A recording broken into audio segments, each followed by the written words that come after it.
So right now on Twitter, Facebook, wherever you're at, there's always this unconscious battle.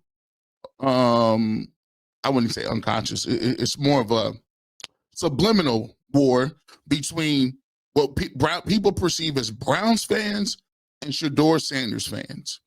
And the Browns fans have taken a stance that some of the people that support Shedeur or his fan base is not real Browns fans. They're not real Browns fans. They only support Shedeur. And of course, when you say that, both sides take offense to it.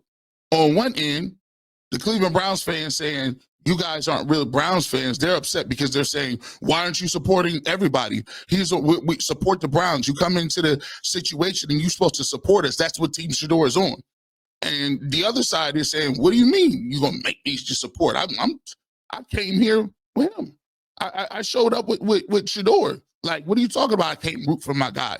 And so what happens is we get two different groups of people with two different mindsets, and then they dig in. And once the digging in happens, it's a wrap, because then ain't nobody backing down. Now it's like, you can't make me do nothing. You ever try to make a grown man do something?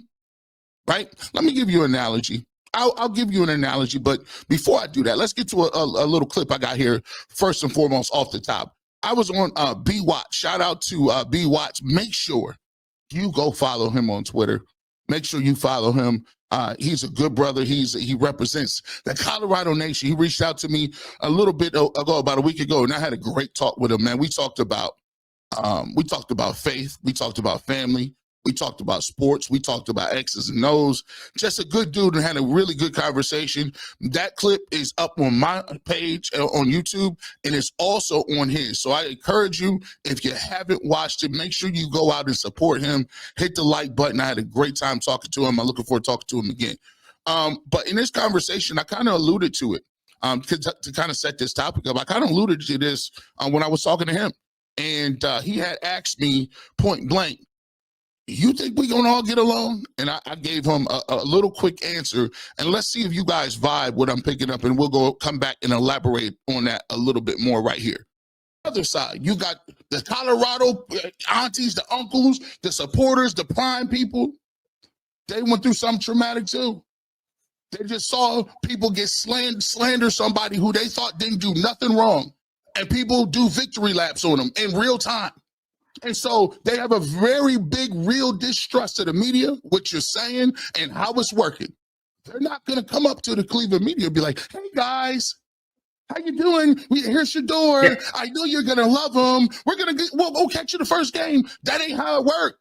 They're like, no. We at arm's length distance. Here's how things play off. When you continue to grow and you continue to win football games and you see Shedeur start, and you start to see Shedeur do his thing, and you start to see the Cleveland Browns progress, and you start to understand the people around, you say, I like that Cedric Tillman guy. He throw the ball. Shedeur and him got a connection. Oh, I love the way they was blocking. You see how they picked Shedeur up? Look, at the end of the day, you'll become a family in due time, but you can't microwave that.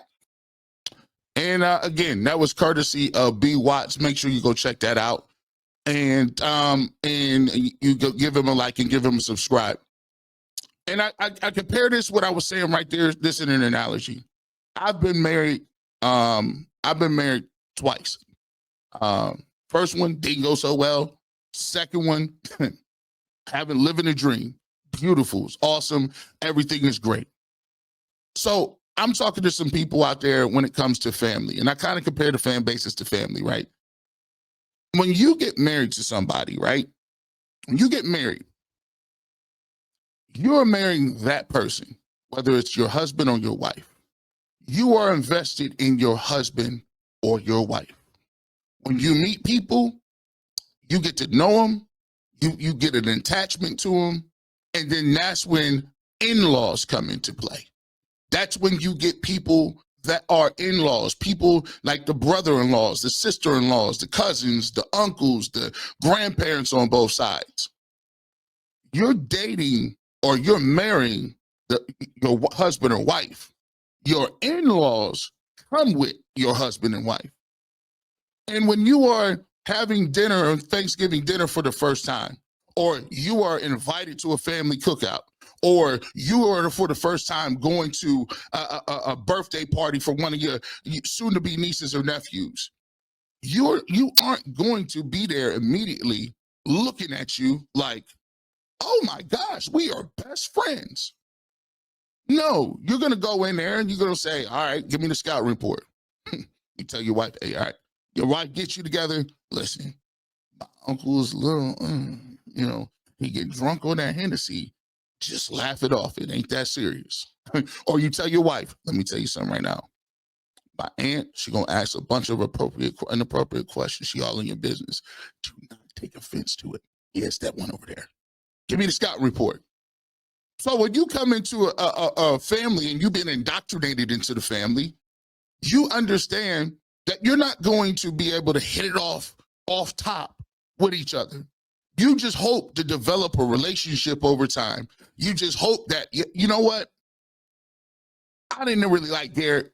G. Bush is kind of, I thought my perception of him was, but you know what? He take good care of Rosie. So because he take good care of our niece or our granddaughter, we like him. You know what? I like that Garrett guy. You know what? When he was at the cookout, he took out the trash and he said, let me make sure y'all good. Do anybody need me to take something out? I can carry something to your car for you. They'd be like, you know what? He ain't that bad. I like him. Your wife, you come over, your mom is in the kitchen cleaning up a little bit after a family outing, and she says, hey, Mrs. Bush, let me help you. Let me help you real quick with the dishes. You need something? You need me to do something? My mom said, oh, I ain't never had that. I ain't never had that before. That's crazy. I like this girl. And you say already, because people get bored, stick with me. They say, what does this have to do with anything? Well, listen, relationships grow over time. You can't microwave a relationship. You can't come to somebody and say, you know what? I demand that you be loyal to something you don't even know about. Browns fandom takes years. You know how you become a fan, a diehard fan of a team? It's only really one way. You either come in on the back of a player that you identify with or like, or you're born into it. No one wakes up and says, that's my favorite team just because. There needs to be an emotional attachment to it. Did your father introduce it to you? Did your father take you to the games? Did your grandfather sit down and make you watch it? What was it? Was it your dad took you to the first Browns game, right? Did your bigger brother play football and he loved the Browns? The reality of the situation is nobody wakes up one day and just says, I pledge allegiance to the flag of the Cleveland Browns nation or any other football team, because it takes time. Just like any relationship takes time. And furthermore, when you take a look at the circumstances around Shedeur Sanders, I always explain to people, the Cleveland Browns come from a perspective of, hey, we've had quarterbacks before that was supposed to be the Messiah. You can go back to Tim Couch. You can go back to Johnny Manziel. You can go back to Deshaun Watson or Baker Mayfield or whoever you want to say. People have been looking for a Messiah forever. And we done had 3 or 4 divorces of quarterbacks that ended badly in the last consecutive 3 years. So what happens is you start to build up defense mechanisms. You start to build up this thing where you have this pride in something because you've been so bad.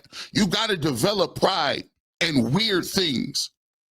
You got to develop pride in, well, listen, as long as I'm going to root for the Browns till the wheels fall off. So I'm going to be super loyal, even though we don't be winning that many games, even though we still need a quarterback, even though I'll be mad half the time at the stuff that my own team does.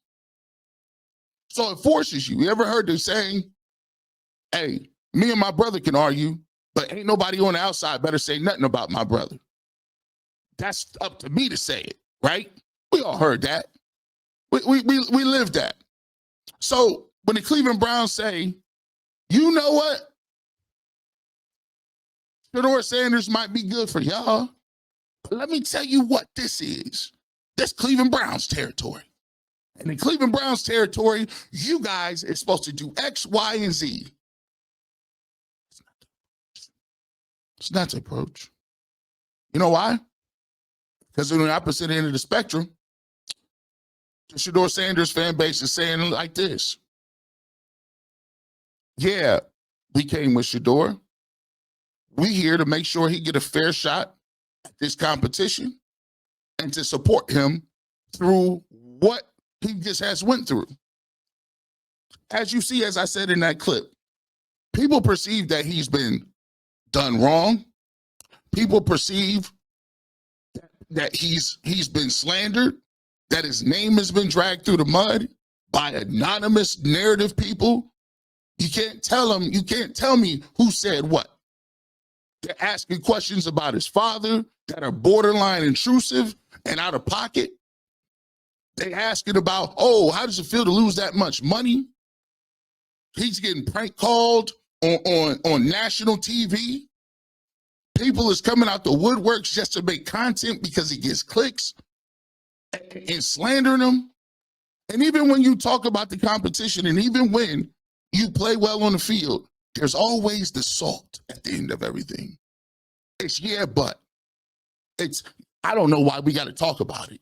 It's this flippant attitude as if you're higher than the player. I don't know why I got to talk about it. You're lucky you get to talk about it. So that attitude that they have, because of what the media they perceive has done since Jump Street, is going to make them arm's length distance. Think about it. Don't nobody, how many, raise your hand, let me know if I'm crazy. Put a 1 in the chat. Once you think about it like this, once you get past the age of 35, how many new friends do you got? Ain't no new friends past 35 or 40. Can you imagine you come home from work, you tell your wife, hey man, she's like, hey, what do you want for dinner? Listen, whatever you want. She's like, well, you in a hurry? Yeah, I got a call. I'm talking to Tom. You're like, who's Tom? Oh, my friend Tom. You're like, friend? You're 40. You ain't having no new friends. You mean an acquaintance? You mean somebody you work with? Ain't no new friends. Drake said it best, no new friends. So if all of that baggage and all of that stuff is coming to the table and they're bringing that along, they're not going to just sign up and be emotionally attached to the Cleveland Browns overnight. And my question is, why is that a problem for you? It shouldn't be, right? Case in point, some people could come watch this channel and they say, I'm only here for Shedeur. Oh, that's what's up. Come on and sit down, get a haircut. It's just like what the barbershop is. When my uncle started a barbershop, when my uncles did a barbershop, he had four barbers in here working. All of them had their clientele. Some people came from my Uncle Oliver. Some people came from my Uncle Michael. Some people came for Vernon, and they had a lady in there, Miss Vicky. Some people had their own clientele. But guess what? Just because they had their own clientele and you showed up specifically for my Uncle Oliver, his schedule might have been packed. You got to go, you got to get up out of here. You ain't trying to spend your whole Saturday in the barbershop. So guess what? You might go to Uncle Mike, you might go to Vicky, you might go over here to Vernon, and you came for somebody, but you left patronizing somebody else. You may come with the intentions of only going to that barber, but the circumstances put it in a way where you came and you said, okay, well, I'm gonna patronize this person. That's how it works in life. So if you come to the barbershop and you say, you know how many people said, I'm only here for Shedeur 1,000 times? Guess what? That's great. Well, come in and listen to me, and hopefully I can convert you to a fan of G. Bush. Why would you be in your feelings? Why would you be, oh, well, get off my channel. Get off my channel if you're only here for Shedeur. And if you don't like the Browns, you can leave too. Bro, that's not mature behavior. I know fan is a root word for fanatics. But listen, I always ask the people in the audience, and I ask them quickly. We'll throw the roll call out. I bet you I'm right on it. Let's see. All the Shedeur fans in the audience. Let me talk to you real quick. All the Shedeur fans in the audience, let me talk to you. Let me know if I'm on the right track here. If you're a Shedeur fan, chances are you started following him either in high school or at Jackson State. Is that correct? Probably. So when he was at Jackson State, did you root for Jackson State to win? Of course you did. Did you attend Jackson State games? Sure. Did you watch Jackson State every chance you got on TV? Yeah. So by default, because he was on the team, you became invested over time in Jackson State and got to know their players and got to know their coaches and got to know the fan base and got to know everything about Jackson State, right? When he went to Colorado after Jackson State, did y'all just stay at Jackson State and say, I'm not following along? No, you followed him to Colorado. You pulled up in Boulder. Not that many brothers in Boulder. Not that the black population is not that high, but guess what y'all did?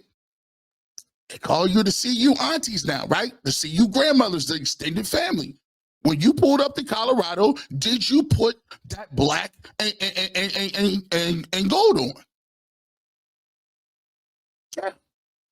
Did you watch the games nationally like everybody else did? Yeah. Did you make sure that you got to know the other guys besides the Sanders? Sure you did. Because it's the natural progression of building a relationship. And you still probably watch Colorado because Coach Prime is still there. Yes. Follow the logic. Not that difficult. It's not that difficult, people. Follow the logic. Let's get to the Cleveland Browns. All the new Shedeur Sanders fans, all together. Who has the #1 selling jersey? Shedeur Sanders. What jersey would that be? The Cleveland Browns. Would that not by default mean that you are new here and invested in watching the Browns? Yes. Does that mean you're going to watch the Browns on Sunday? Yes, because you want to see what Shedeur is going to do. But guess what? You're not going to grow an attachment overnight. You're not going to jump up and down and say, I love Kevin Stefanski, the ownership. You don't even know the other players yet.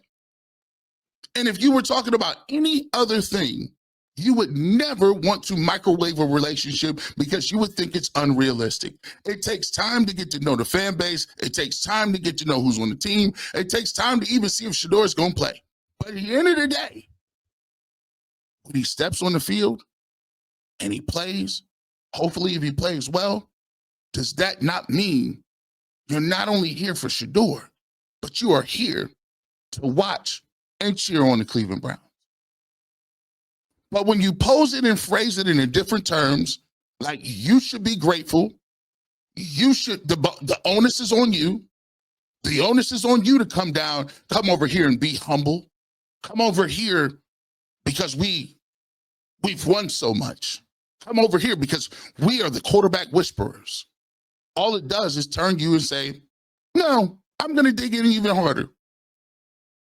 And as we get to my final point here, which will make a lot of sense, to my final point, and I know people, wherever you at, 1,200 people right now, hit that like button for me.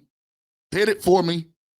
Let's see if we run them likes up. I need to get that. We need to let's go. If you telling me, and I ask all Browns fans, and I ask a lot of people this, it's just simple human nature. We've been telling Shedeur from Jump Street, even when it comes to the reps. We'll talk about the reps coming up. We've been telling from Jump Street. We've been saying Shedeur got to earn it. Shedeur got to earn it. Ain't gonna give it to him. He got to earn it. You got to work for them first team reps. You got to do all the little things. He has to endear himself to the Browns organization. He has to show them that he's worth investing emotionally, physically, all that. Financially in Shedeur Sanders. That's what it takes to invest in a franchise quarterback. When you say you're the franchise quarterback, that means you're the face of the organization. You're the most powerful guy. You got the most swing, the most pull. You're going to make the most money. When you are the franchise quarterback of the Cleveland Browns or any other team, that is you. When they watch the Browns, they say, who the quarterback? When they watch the Bills, it's Josh Allen. When they watch the Ravens, it's Lamar Jackson. Without a doubt. Nothing goes down without the quarterback being in on it. So that's why they got to make sure when they give you the keys to the Ferrari or the Jaguar or whatever you got, the Maybach, the Range Rover, that you got insurance, that you got a driver's license, and you ain't drinking behind the wheel. They want to have some sort of assurances before they give you that. And I ain't got a problem with that. It's a Fortune 500 company. But on the opposite end of the spectrum, it goes two ways. If you're a Fortune 500 company like the Cleveland Browns, you're a company and a business just like anybody else. Whether it's a steakhouse, whether it's a car dealership, whether it's a hotel, you have to make your business marketable, profitable, and customer service friendly. You have to go out and attract new business. You have to go out and put your best foot forward. You have to also earn new fans' trust. You have to earn new fans' dollars. So if you want everybody to submit and get on the bandwagon, you're gonna have to produce just like Shedeur is. So why is that hard to understand? You went 3-14 last year, not knocking you, but it's up to you and what you do, and you winning games, and you making it clear that we welcoming people on in, and we're doing certain things to make sure that we're gonna win some football games, and we got the best interest, and it is gonna be a fair shot. It is gonna be an opportunity for him to play or to earn the job like we said he was in the beginning in the preseason. So for those who are saying you need to just come in, shut your mouth, and hang out, that ain't how it works. It's a business. What if I go to the local steakhouse and they say, well, you lucky I'm serving you this steak. You lucky I served you this steak. You either take this steak right here, this strip steak, or leave it. I'm like, bro, what are you talking about? You know how many steakhouses in there? You think you're the only game in town? I ain't got to do nothing but stay black and pay taxes. That's it. So there's a thing where, guess what? It goes both ways. It cuts both ways. And at the end of the day, if you want to get to where you want to go, at some point, people will assimilate, because franchise quarterbacks have a very long shelf life. Look how long some of these other quarterbacks is playing. That bit on the Patrick Mahomes, I know it's Mahomes. I'm not saying Shedeur is Mahomes. But Patrick Mahomes is the starting quarterback. You already know it. So he ain't going nowhere.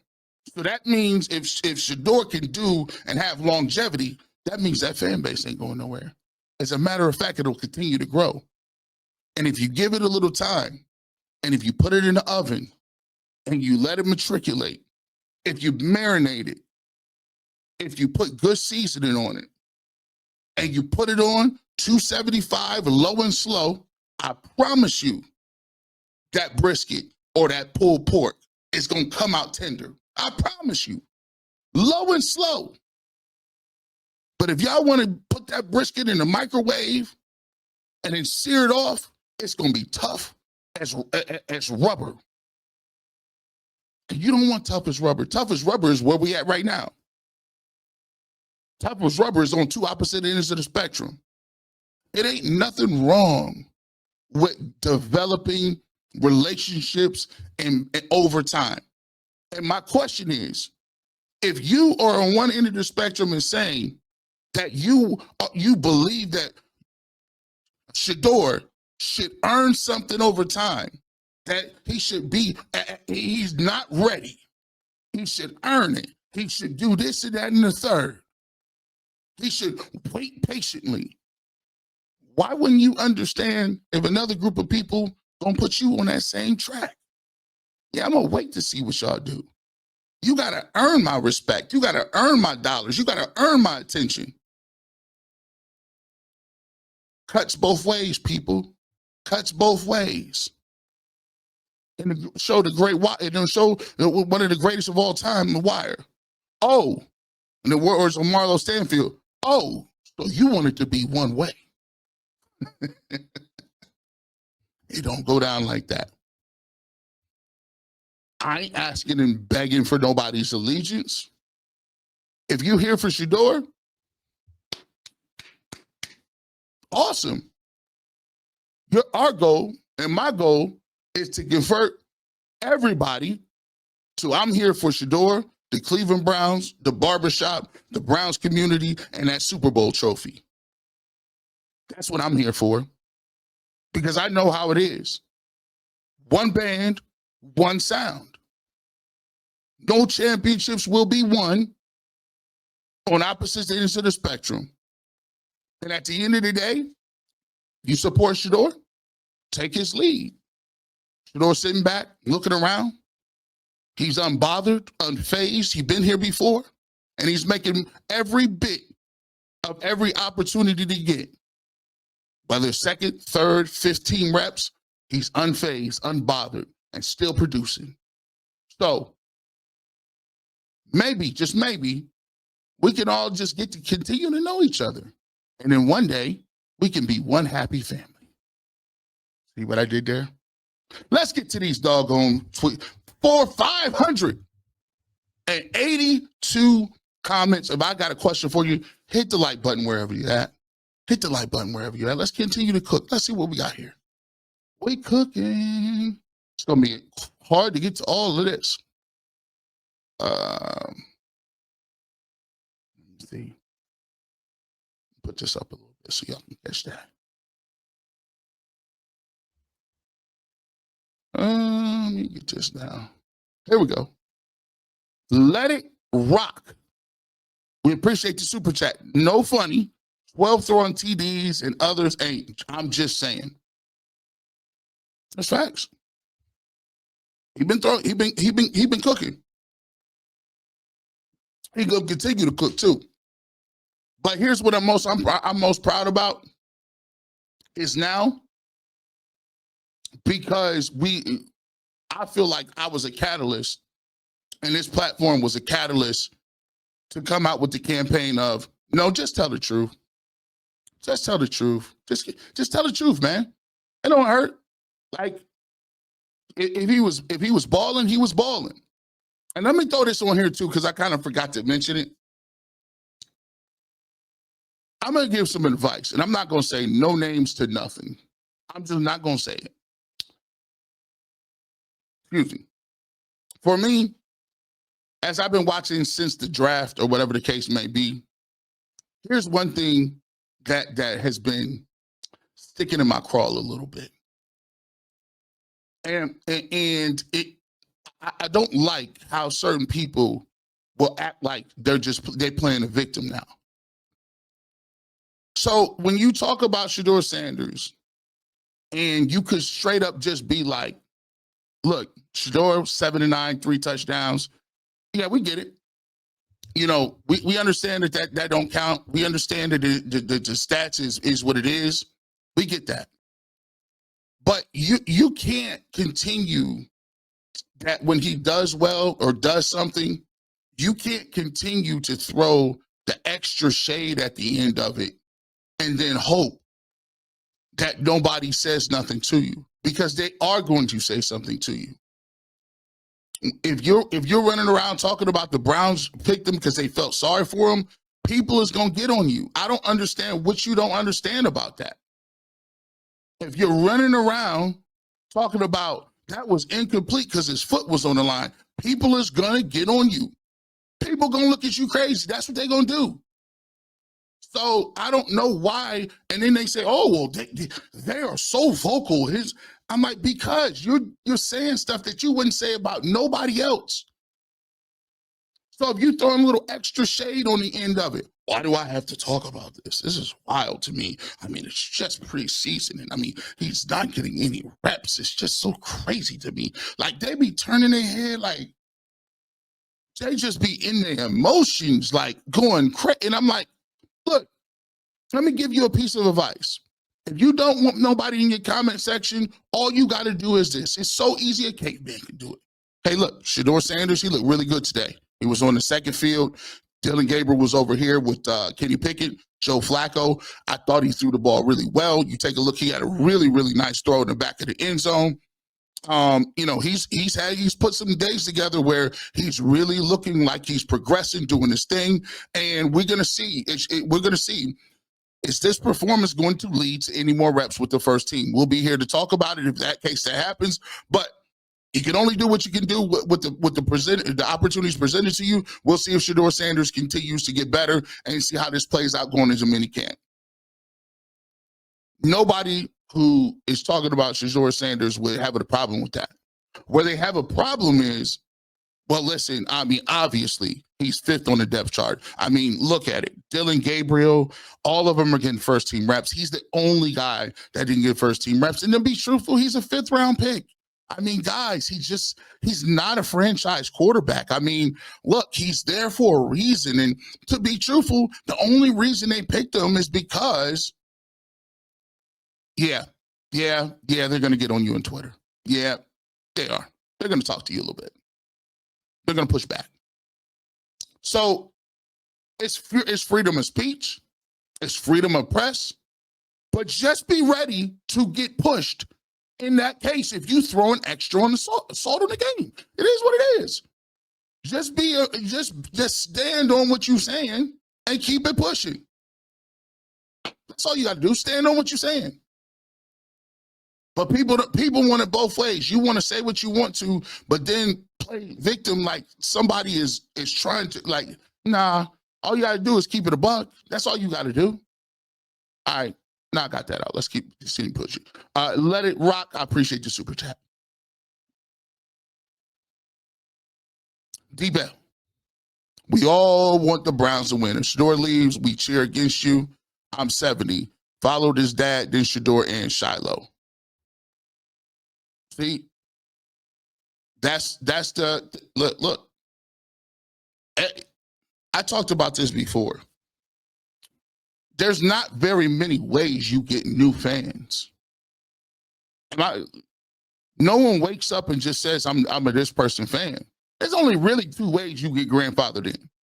You usually have to grow up with your father, parent, relative, something being influential that's what's on and that's the team they follow, so that's what you follow. Or you get people who follow people from other teams that they followed individually. All I'm saying is those people don't become diehard Browns fans overnight. I don't understand why it's difficult to understand. It's been going this way forever. There are Deion Sanders fans. There are Ken Griffey Jr. fans. There are Michael Jordan fans. There are LeBron fans. There are Magic fans. There are Kobe fans. I'm a Kareem fan. Those fans follow those guys. It's been like that since the beginning of time in sports. We're explaining it. KA, we appreciate the super sticker. Appreciate it. Appreciate it. Good show. Love 12. Browns fans act like he is scrub. Gemini SG. There's a lot of people. Here's what I'm going to say, too. There are a lot of, I believe there's a lot of good people who think they even kind of like more crazy than me. There's a lot of people that have been watching Shedeur Sanders for a long time. and they think it's the best thing that could have happened to him going to the Browns. Super excited about him, and think some of them think he should be starting right now, today. There's people out here that in the Browns community that really do rock with Shedeur Sanders. But you guys have to also remember this. There is a level of, in this market, and when you're dealing with smaller market, there's gatekeepers. And those gatekeepers have platforms, and they're used to saying whatever they say goes, and they're the only voice or outlet to what people are saying. And a lot of times, a lot of what you're saying ain't even necessarily about even Shedeur Sanders. I think it goes deeper than that. I think it goes to the fact that there's a lot of people being contrarian for no reason. It's one of those things where now, I'll give it to you like this. And this is funny how it kind of works. So when you guys, I'll be watching the comments. I'll be all over the comments. When you guys are the Colorado people, they be moving all over the place. They in every comment. They gonna follow you. They gonna listen. They gonna catch up with you. But I'm not gonna say no names. But when certain people that may be in the media that think differently than you about Shedeur Sanders, they put up content. And the way the algorithm works is, if you put a bunch of comments under that, if you put 1,000 comments under that, that sends the algorithm the message, hey, this is hot. This is fire content. We about to show this more. We about to put this out way more. Matter of fact, boost that. Get that out to everybody. You know what happened? Now that content becomes more popular. It's a self-fulfilling prophecy. You may disagree with what that person said, and that energy that you give of being adamant about that, guess what? Guess what that does? It then encourages those people to continue to write those same different type of questions and that same different type of content, right? So it goes hand in hand. Like, you may hate what a person says, but when you comment on it, all it does is boost it, and then it encourages them to say, well, look at the numbers I got on this one. Maybe I need to keep saying the same things. Maybe I need to continue to be inflammatory. And it leads to an echo chamber of, when they say any publicity is good publicity, right? Let's continue to go on. Let's see. Double D. I don't know how to feel about that. Been a Buccaneers fan since the 80s. Once you put on a jersey, we root for you. The Browns fan, number 12-8, is new to me. See, there are some people that he don't see, he's feeling like I'm feeling. I mean, I ain't worried about what they talking about. Let's see. Let's continue to push on. J.A., we appreciate you. Appreciate the super chat. Sanders had significant support from both places, Colorado and Jackson. In the media, Cleveland minimizes his presence, disparages him. Even Cleveland's media is split. We have to support. We have to. I think that might be support. We have something about Shedeur. We are. I'll tell you. Listen, we behind closed doors. I have a lot of conversations about it closed doors. Because, and I try to explain. I explain to people a lot. When people tell me about sports, I've always said sports is a microcosm of society in whole. And in the Black community, we hold certain people at a standard, right? In the Black community, we've always supported the Joe Lewises, the Muhammad Alis, the Bill Russells, the Jim Browns, the people who are, community leaders. And I think a lot of people see Coach Prime as somebody that raised a family that did it the right way, didn't have no troubles, no problems. He's trying to instill confidence in young Black men. And when people see that being disparaged, when people see that being torn down, when people see that like kind of, cast aside and like it's some bad thing, people are going to they're going to be in their feelings, and rightfully so. So, in a lot of people's feelings, and a lot of people think is, listen, we didn't start this, but everybody got a mom. They said, listen, you better not be a bully. You better not be going around picking on people. But guess what? I show better not ever hear that you running away from somebody hit you, you better stand up for yourself. So I don't understand why people think that they can continue to say certain things. And let me get it twisted. Let me get it straight. We're not talking about your agreement or what it is on the field. But when you asking questions about people's fathers, do you blame your father? I'll be like, bro, you don't even you can't. I mean, and in this market, we had a problem with Odell Beckham Jr.'s father. We had a problem. They got a problem with LeVar Ball. Like, listen, man, that's a sore subject. Like, ain't nobody asked me nothing about my father. Like, I kind of got mad at it just to start with. You can't ask me about my dad. What are you talking about? What you talking about? Willis?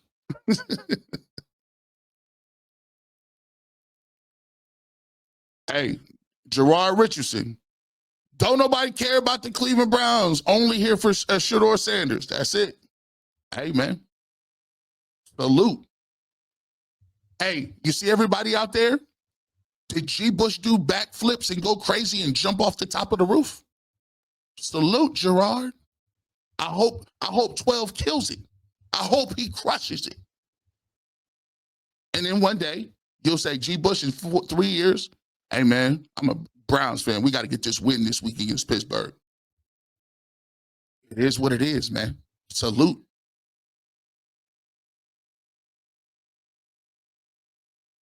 New friends. I'm 42. You and Browns are family. My dad family found me after 20 years of looking. You found me first. You give me a good cut. Yoshi Doshi, 2006. That's what it is. I appreciate it.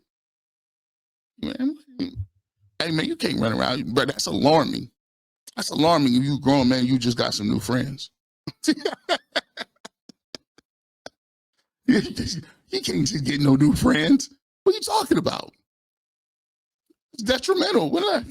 Yeah, we about to go hang out. All right. Patrick Williams.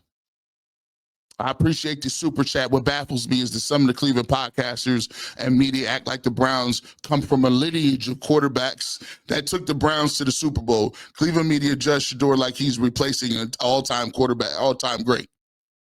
Yeah. Yeah, that's what y'all might not like it, but what about what I just said wasn't the truth? Like, come on, bro. On the outside looking in, they're like, what do you mean kneel and kiss the ring? We was talking just 2 weeks ago about Stefanski if he was getting fired or Andrew Berry not being able to draft. We was just talking about that. We fired a bunch of people after last year. Dorsey, offensive line coach. We scored 17 points a game last year. We had the number 2 overall pick. You don't get that unless you're bad. So I think, this is my opinion. Yeah, I don't think we should be running around having loyalty tests. I think we should be like, yo, I always say it like this.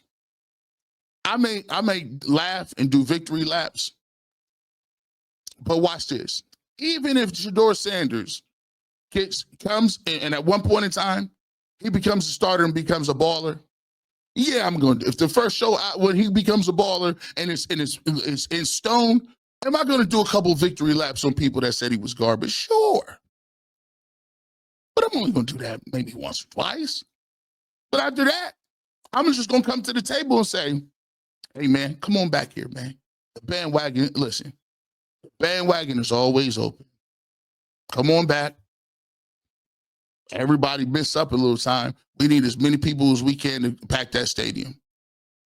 Even if they was wrong, I'm always open to the bandwagon. I need ball players. One band, one sound. Lawrence, 12 is viewed as a brother, nephew, grandson because a lot have followed from you. I will say that 12 starts and wins the Black energy and biz. Shout out to you, Lawrence. I think a lot of people don't realize that a lot too, is people will say, G. Bush, why are you so invested in this? I said, bro, you guys have to understand. And to a certain extent, in the Black community, we have a what we call a collective identity. So it's one of them unwritten rules when you're walking down the street, you see another dude, another brother, you just go, what's up, bro? Just acknowledge, right? That's part of, you know, the collective identity a little bit. It's one of those things, it's a universal Black thing. Hey, what's up, bro? Good. How you doing? And for us, I've been watching Shedeur do his thing since he was a kid. I watched him when he was like 9 or something. So I've been watching him on reality TV since then. You watch him grow up throughout the process, right? And you gravitate to a story and what it is and his family structure. And you've been watching them. So a lot of people think it's just automatically, and somebody said something. This is crazy. It wasn't crazy, but somebody said this, I want to say I seen it in the comment section. And I thought it was actually a beautiful thing. And sometimes, and I'm just trying to kick a little game. Sometimes what annoys me a little bit is in the Black community, we don't support one another as well as we should. We don't rally behind each other as some other communities who rally around each other when there's a travesty, when there's a hurricane, when there's, you know, somebody who is out of work, you know, somebody need a job, somebody, you know what I'm saying, somebody hit a rough spot. You know, there's places in different communities where they bind as a community. They don't really look outside of it. They just do it here. And the thing that I respected what this person said, and I wish I could have wrote it down, you know, they talked about that even if Shedeur didn't play football well, or even if he flamed out in Cleveland and flamed out anywhere else, that they will support him and whatever else he does. And you know what? That's called real support. Because oftentimes in sports, when we talk about support is only a one-way ticket. Support only comes when you good. Support is only there if you produce or put big numbers up. Support is only there one way, when you on top of the game and when you're doing certain things. And for me, I even look at it like this. You know, I look at a guy like Nick Chubb, who right now is probably one of the most beloved Cleveland Browns of all time. And I just look at the way, I just don't like the ending of what the organization is doing. I understand it's a business, and I understand that you may not think that Nick Chubb is able to play at the level he once did. But at the end of the day, man, my man Quincy Carrier said on the other channel, give him a dignified ending to his career. I've always wanted one of those endings for people like the Baltimore Ravens did for Ray Lewis or Ed Reed, like the Pittsburgh Steelers do for their players, where those guys get to retire and retire and do they last year. They make sure that they're good, the core guys. And I just like, he's a free agent out there right now, no team, no nothing. I'm looking at it like, dang, bro, I wish the Browns would do right by him and just do what he needs to be done. But I thought that was a beautiful thing, because this individual expressed the fact that I'm not just supporting you on the field. I'm supporting you because I mess with you off the field and because you are a person. So a person that I care about. So I thought that was a great thing. And I think that's admirable, because I think we need more of that in our communities. Let's continue on. Jarrett Richardson never won a championship since my mother was born in the 60s. Yes, that is correct. And hopefully we could get that taken care of if we get a franchise quarterback, which I think we might have. We might have something. Got to have that to get it done. We haven't got it right on the quarterback. We have not got it right in a lot of areas. But if Shedeur Sanders turns out to be something, we might have something. Don DH, my fellow Bobcat, always cooking. Shout out to you. Hey, I'm gonna be down at OU. I'm gonna come to the first game against West Virginia. I'm gonna be down there cooking. So we're gonna get that in. We appreciate all of the super chats.